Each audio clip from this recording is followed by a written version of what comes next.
Dr. Nimi Maria, a researcher in journalism and mass communication. They dealt with us on the process of research. It was indeed a wonderful session by them.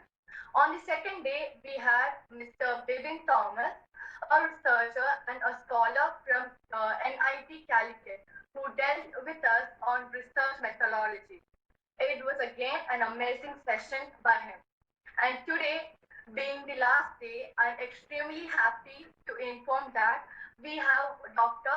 B.S. Abraham, our own faculty member and an assistant professor from the Department of Communicative English, who would be dealing with us on the ethics of research. So now I call upon Angela Alice Jack from the second batch of BA Communicative English to deliver the welcome speech. Good evening, respected dignitaries, teachers, and my dear friends. It is my pleasure to welcome you all to this wonderful session. Despite the difficulties caused by the pandemic, it is our chance to make use of the present moment. Therefore, the Department of Communicative English, in association with NCMS, is conducting a webinar on the topic Fundamentals of Research, Methodology and Approaches. We would like to extend a special welcome to our resource person, Dr. B.S. Abrahams, who is renowned for his passion on linguistics and literary theory. He has 15 years of experience in the field of education in India and abroad. He completed his PhD in linguistics from Kanpur University. Dr. B.S. Abrahams worked with the UNESCO and Oxford University Press, India. Sir, I proudly welcome you to the webinar this evening. Thank you. I also extend a warm welcome to Dr. Shintu Dennis, Head Department of Communicative English, Father Sobi Kanalan, Head Department of Communicative and Media Studies, Mr. Siju P.T., our Senior Faculty Member, all the teachers and all the students to this webinar session. Thank you.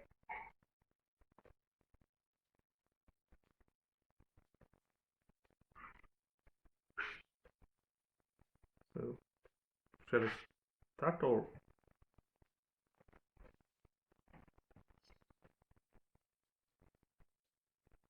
Yeah, thank you, Angela, and over to you. Blessings. So thank you so much for the wonderful words, dear Sneha and Angela. Respected the HOD, Madam Shintu, and other dignitaries who are in, I think, and dear students, it's a real honor for me and a pleasure for me to share some ideas, some thoughts, and my knowledge, at least some kind of knowledge about the ethics in research. So as you all know that you are all familiar with the research methodology, I think, because you have been dealing with research methodology and the approaches in the past 3 sessions actually. So you might be familiar with the methodology, the approaches on how to manage with the research, how to organize the research, how to go ahead with the principles of how to formulate the principles, how to calibrate the research methodology and stuff like that. I hope that you've understood everything from the previous sessions. So today this session is about research ethics. It's not a kind of research ethics. It doesn't mean that it is only for PhD or for your MPhil. It's not like that. It is for your daily life as well. So as we normally say, especially the Malayali people, they normally say that you should have certain kind of ethics in your life, and that ethics you should carry forward for your research purpose as well. So what are they? By the end of the presentation or by the end of the session, you will be able to understand certain things about how you should be in your life as well as whatever you do as part of your research. Research, it's an umbrella term, it's a general term, not just for the final research of PhD, but for your assignments, for your seminars, for your project works, and whatever you do, like abstract and everything like that. So whatever you do, it should be based on these ethics in your life. You should have some kind of ethics in your life. That's the basic theme of today's presentation. So let's move on to the slides. I'll start the presentation.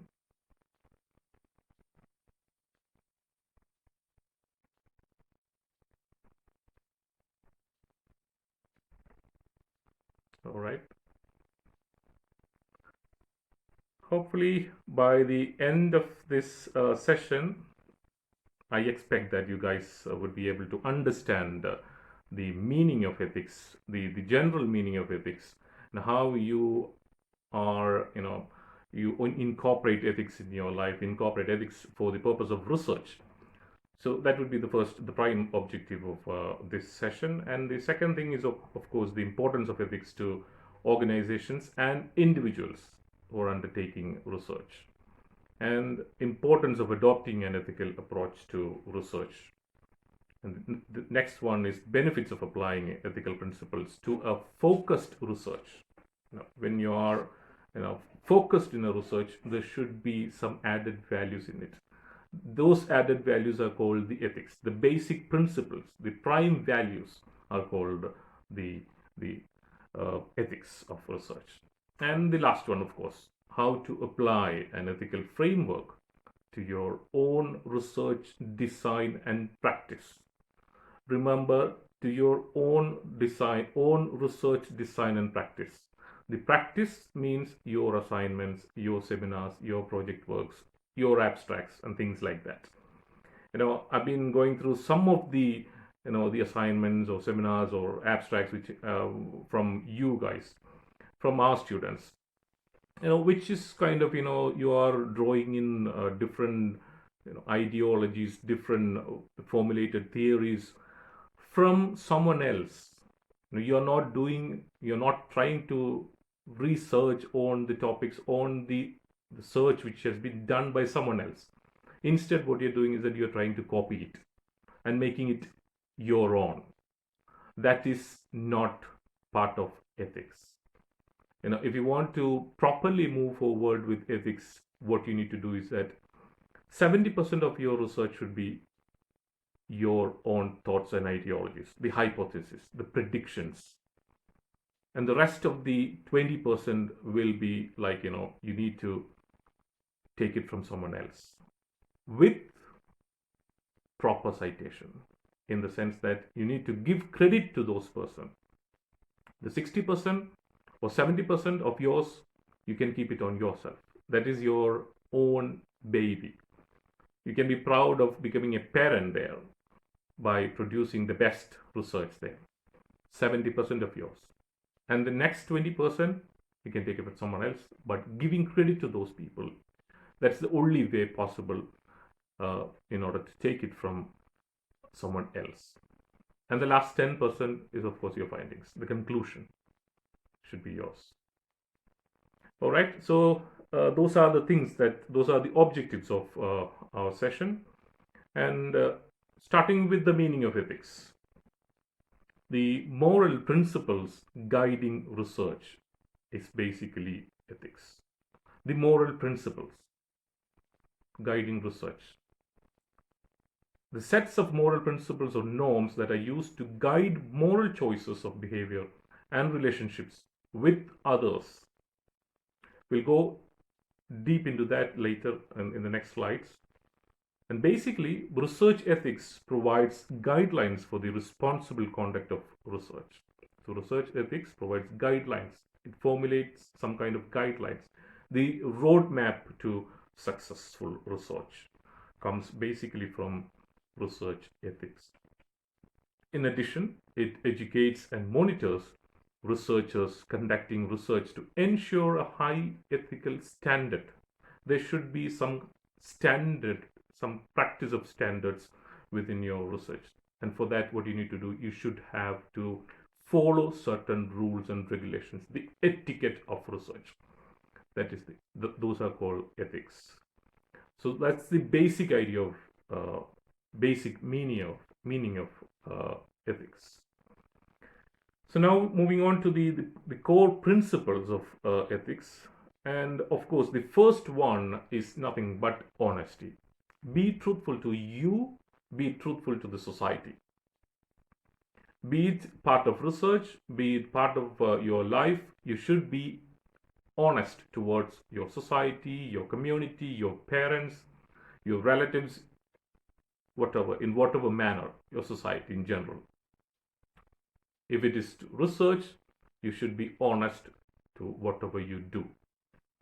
So honestly report data, results, methods, and procedures and publication status, in the sense that if you undertake a research, if you are doing a research, you will have to collect a lot of data. You will have to collect a lot of survey. You have to do a lot of surveys in order to collect data and all. So once you get these data and the results of your surveys and all, the prime thing is that you are not supposed to fabricate those ideas, those data. Whatever you got from your survey, that you have to keep it as part of your research, provided that you need to credit that particular source. That's the only thing. So honestly report data. You will collect data from someone else. You will collect data from the general public. You will collect from the industry, from an institute. In whatever manner you collect the data, you should keep it as it is. No further fabrication, no misrepresentation, something like that. Nothing should be there in your research work. So honestly do it. And that's the first thing. The next one, the objectivity. You should have a focus in your mind. What are my objectivity? And the objectivity starts with avoiding bias, avoiding partiality. Since you have collected a lot of data, you have done a survey, you have got a lot of information with you regarding your research, regarding your the general topic. Now what you need to do is that you should have to paste it as it is, paste it afresh without any change. Be it experimental design. What do you mean by experimental design? It's a set of procedures to test your hypothesis. Be it data analysis, the analysis of the inspection of your data. You have collected a lot of data which is to be inspected prior to publishing it. So that is called data analysis. So in data analysis also, you should avoid bias. No partiality there. No gossips there.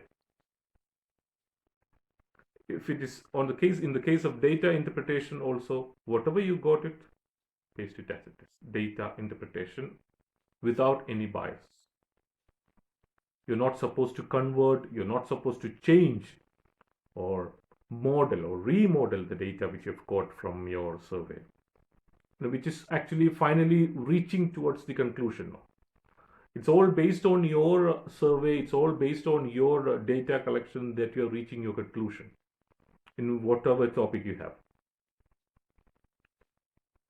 In all topics, irrespective of subjects, whatever you collect, you need to keep it as it is without converting or transforming or changing or remodeling the data. That's the most important thing. And before that, what you need to do is before you publish the data, you should review it properly. That there comes data interpretation. When you review it, the interpretation will come into place. And for review, after you do your review, you can also get assistance or help from peer review as well, from someone who is competent enough as you, someone who is able to understand what is the topic which is being dealt by you. You can ask the help of that person as well. That is peer review. Strictly avoid bias in that also. Be open. That's the most important thing in research ethics. And the other one which I wanted to make sure about is that personnel or HR decisions. Personnel decisions. It's personal in the sense that you might have collected a lot of information about the HR management of an institution, of a company, of an industry, things like that. So once you collect it, you are not supposed to, give it outside or divert it in a different manner, deviate it into a different location. No, it's not possible. Whatever you collect it, be honest to yourself, show some kind of truth to yourself, and publish it as you have mentioned it to them.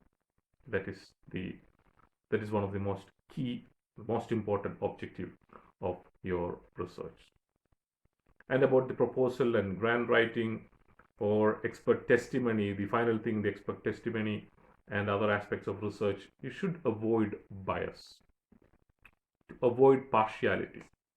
That's one of the key things as part of the core principles. We can consider it as a core principle of research. The other part is integrity, showing some kind of integrity to it. So keep your promises and agreements. You have some promises, you have to keep that promises with you, and agreements as well. Act with sincerity. Whenever you get a topic like an assignment from your teacher, we know that you don't have much time. But it is for your betterment that we are asking you to do, furnish details like very small assignments and all, 350 words or 400 words or 450 words. It's not a big deal, just 2 paragraphs. As you know that you have, I know that there are students from final year as well. So you have got all ideas. You've got a lot of ideas in your mind. Now what you need to do is that you need to think about those ideas and try to, prepare your own ideas. You have to come up with your own ideas so that others will be also benefited and the teachers will become proud of you. Show some kind of sincerity towards you, instead of copying from the internet or from other books. So strive for consistency of thought and action. Straightforward. Strive for consistency of thought and action.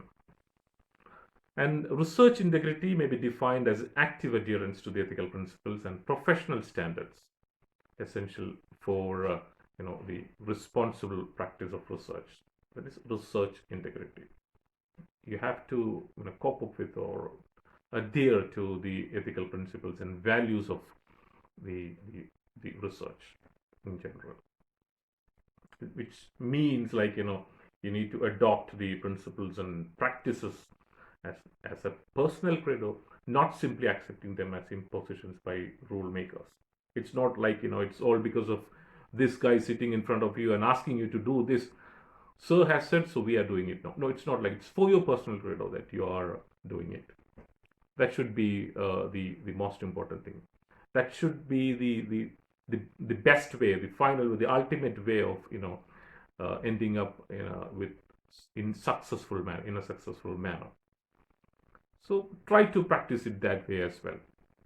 Practice it that way instead of copying.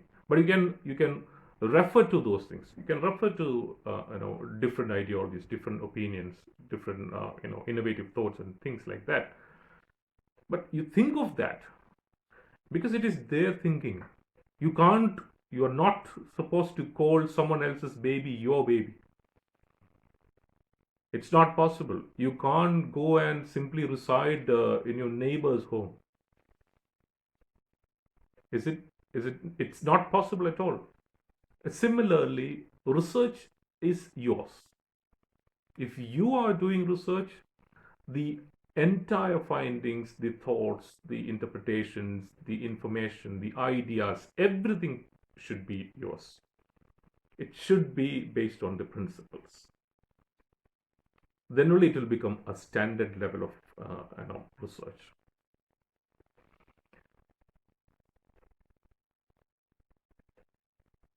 Another important thing that I want to mention here is about carefulness. It can happen. Sometimes you can find careless errors will happen. It's all because of your negligence towards the real scenario. So what you need to do is that You need to read between the lines, understand the topic clearly, think of the topic clearly, and then you lay out the plan and finish it off. So you need to carefully and critically examine your own work and also the work of your peers. Keep good records of research activities, not just for the case. It's not like I need to finish it within the time, so I need help from my friend. It's not that way. It won't be like that. It's not possible to copy it from someone else for a research, for assignment, for seminar, for a project work. It's not possible. We are all individuals. We are all with we are all built in the same manner. We have the same kind of brain. We have the same kind of eligibility in us. Now, why we are copying others then? Why we are taking others' brain? That is a shame from our part. So someone from USA, someone from UK, they are doing research for their sake. They are they are doing the research for the betterment of the betterment in their life, not for us. Then, as a person, as an individual, what you need to do is that you think yourself. You have a topic in front of you. Find out possible problems that might happen within that topic. Try to find out solutions for that. Refer to others, what they have done. Refer to that. You will get ideas there. So with those ideas, you can work on your ideas. Many cases are there, so that you can work on those ideas. You will get a lot of information, you will get a lot of ideas after referring to someone else's thoughts and ideas. So avoid careless errors and negligence. Carefully and critically examine your own work and the work of your peers. Keep a good record of your research activities. And the next and one of the core principles of research is openness. Share data. Share the results, share your ideas, tools, resources. Be open to criticism and new ideas. Whenever you get a chance to get criticized, open to criticism. If someone says that is wrong, whatever you have written there, it's completely wrong. What you're finding is absolutely buffoonery. It's a Himalayan blunder. You have to accept it, provided that you get the correct justification from that person. So be open to criticism, because you will get ideas there as well. Instead of simply saying that whatever I have found, whatever I've written here, that is the best one, that's the final thing. Instead of that, what you can do is that you can get help from others by getting some kind of criticism, some kind of rejection, some kind of objection from someone. That's a great thought, actually. And the other one, one of the most important things is definitely the respect for colleagues or the fellow researchers. Respect your colleagues and treat them fairly. Colleagues in the sense, the fellow researchers, in your case, classmates and all. And confidentiality. So protect confidential communications. Sometimes you will get some kind of confidential communications from the industry, from the company, from an institute regarding the personnel, regarding the human resource. So in those cases, what you need to do is that you need to protect those confidential communications. That is part of honesty, such as papers or grants submitted for publication, the personal records, trade or military secrets sometimes, patient records. Those things you have to protect it in order to protect the confidentiality of the document, in order to enrich or emboss your amount of honesty that you have put forward in it. Some of the other essential principles is respect for intellectual property. There is something called intellectual property. the IPR or intellectual property rights. You and me or everyone who are in this world, who are out in this world, have same kind of brain, and we are all having the same kind of ability to think and deliver. And those important position, those important aspect is called intellectual property. It's your baby. Intellectual property means it's your idea, it's your own thought. So respect for intellectual property. So it's kind of honor patents, copyrights, and other forms of intellectual property. Do not use unpublished data.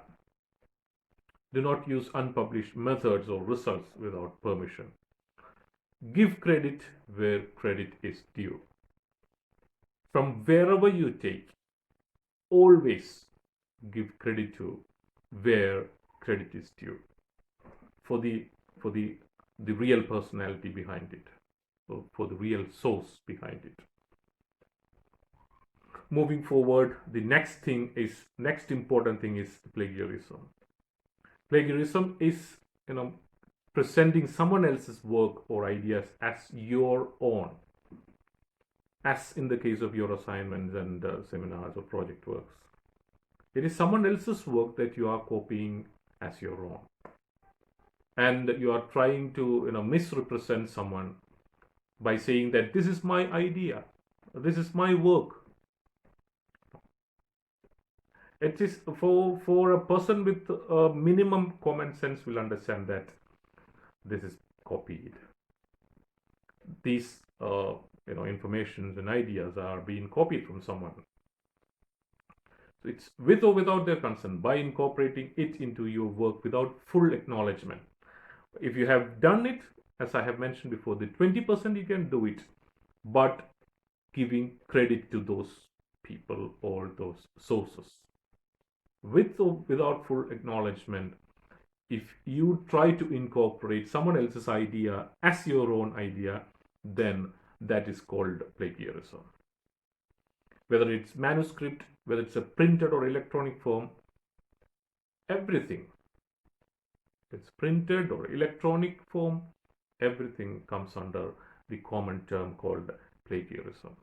So simply copying, it's a criminal offense when you go to a university in outside India, I should say.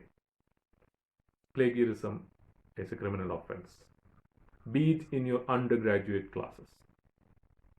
You are not supposed to copy it from some other sources without crediting it, and you cannot convert it into your own idea. We don't do it. Our universities are not doing it, I think. But for PhD and the MPhil research and all, of course, they are doing it, but not in the right sense. Assignments and seminars and the projects and all, we are not doing it. It should be done.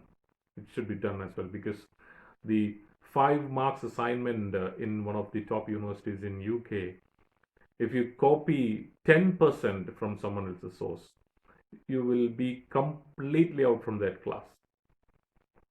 It happened to one of my students.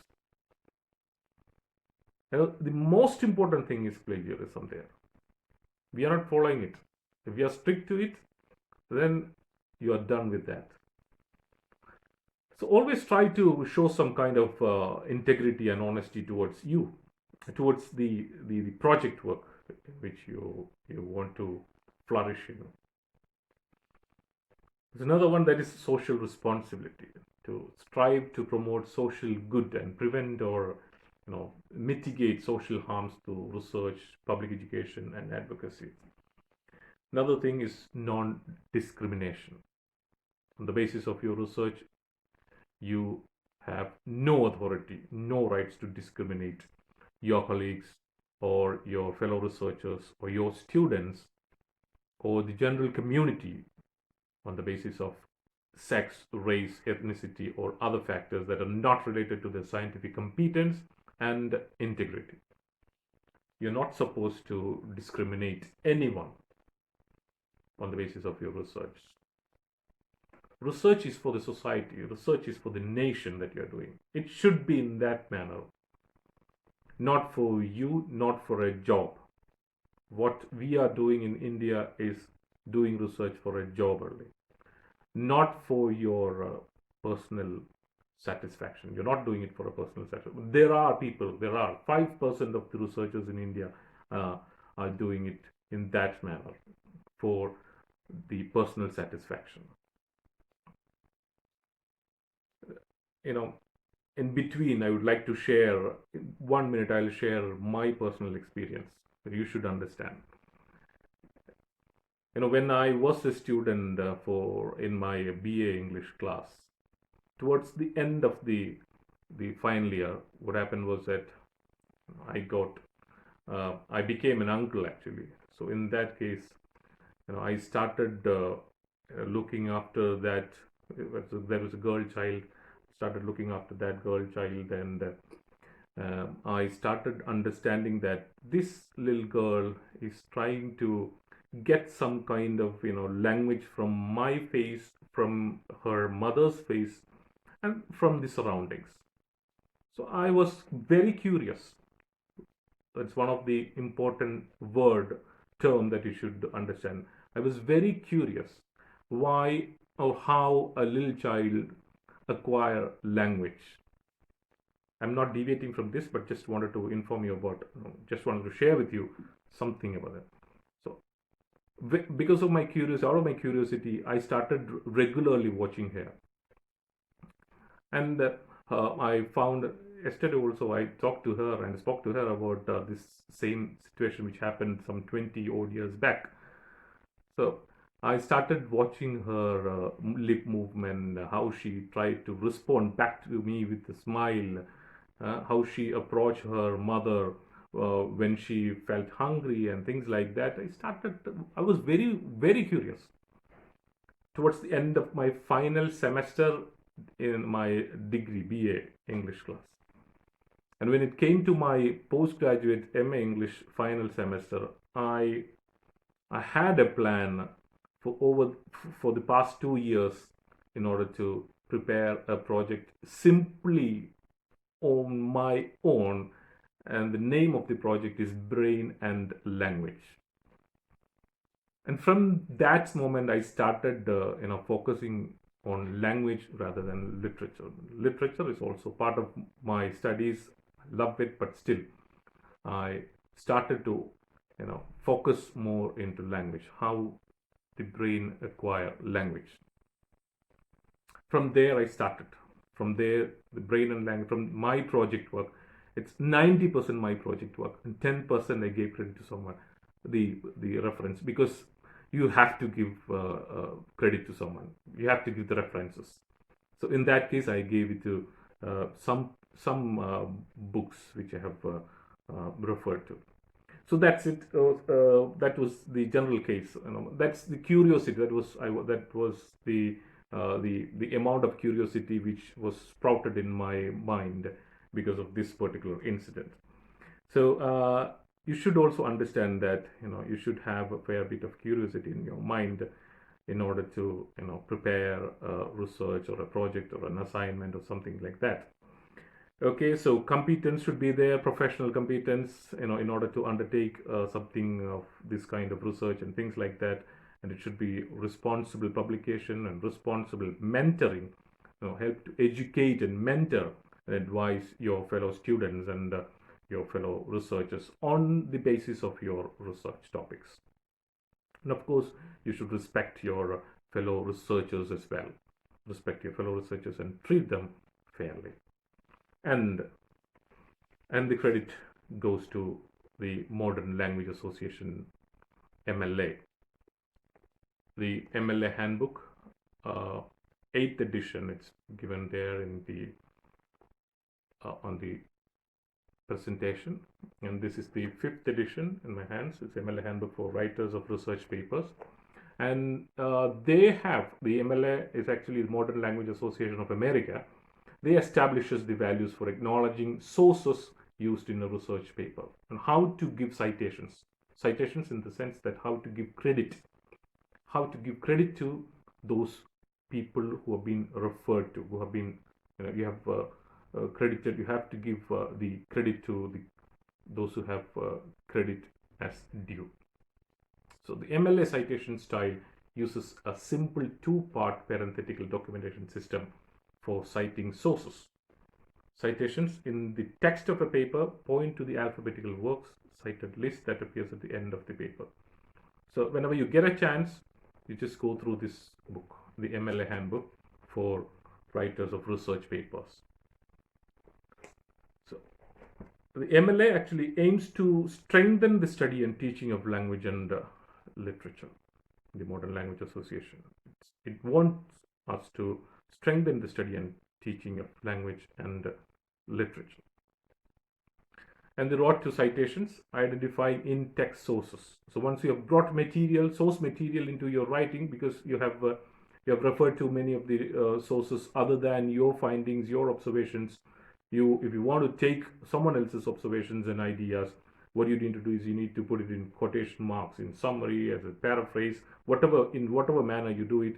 Your next task, the next step, is to cite or identify it, to cite it, to give credit to that person, or to identify it. This is very important because giving credit to the creator, giving credit to the original person behind it, of the source material, helps you avoid plagiarism, the offense. So giving credit where credit is due will add credibility to your writing as well. These are some of the manners in which you can put in the bibliography, or bibliography is citation actually, the references. There are different styles actually, but we are following the Modern Language Association style instead of the American Phonetic Association. There are many thousands of other language associations who have undertaken the stipulated etiquettes and rules of writing research papers, but we follow MLA. So if you get a chance, just go through that, understand how you can put in the parentheses, the inverted commas, the italics, the bibliography, the references. Those things you can give credit by using an MLA handbook. You might have noticed in one of the previous slides also, when I mentioned, I'll show you, the meaning of ethics. In the meaning of ethics, you can see in brackets I have mentioned ESRC 2004. The moral principles guiding research. That is not my point. That's not my finding. That's not my explanation or definition of ethics. It is by ESRC 2004. So I'm not shying away from saying that is not mine. Someone else's idea. I've taken it from that, giving credit to them. Down the second one, the moral principles, in brackets you can see Bloomberg et al., Bloomberg and others, 2005. We're giving credit to them. So whenever you get chance, do it like that, not the other way.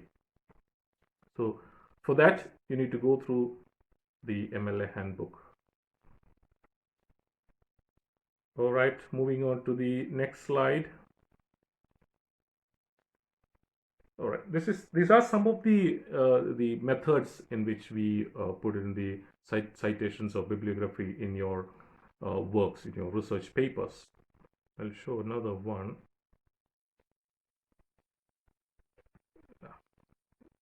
Of course, this one.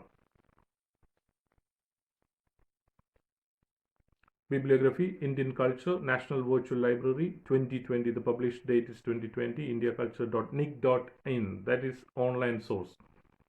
Be it published printed material, be it online source, in whatever manner, you need to give credit to those people, those sources. All right.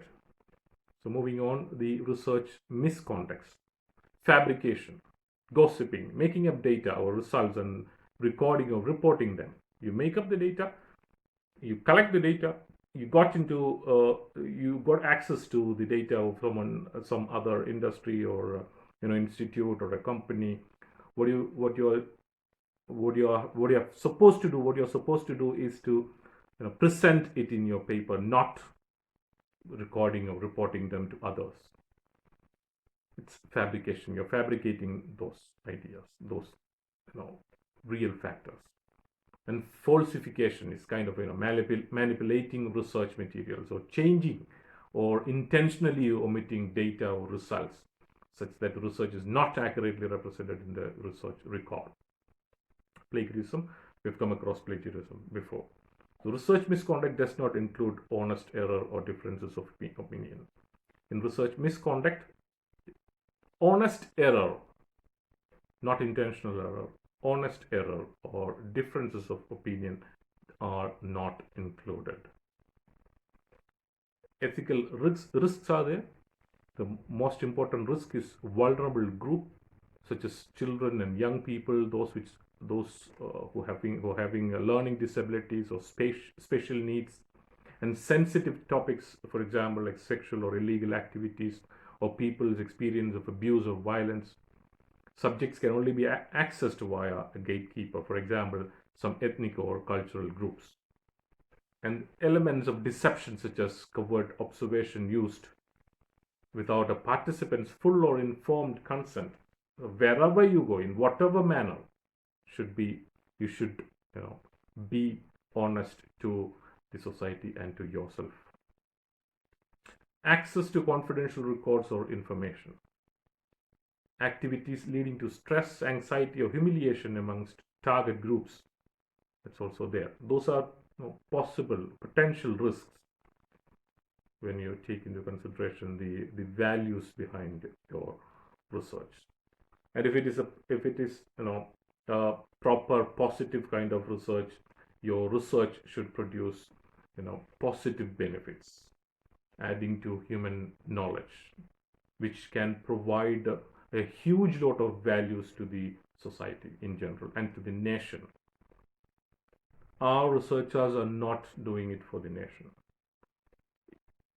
So it is better that we do some kind of research for the nation and our planet in general, and to yielding accurate and valid results.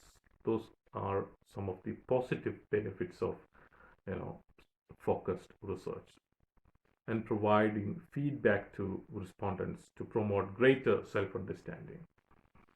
So those are the key ideas behind doing the real research, focused research, value-based research. If you want to do it something like that, you should follow some key principles. Those are called the ethics of research. Hope I was clear with my topic. If you have any doubts, you can ask me.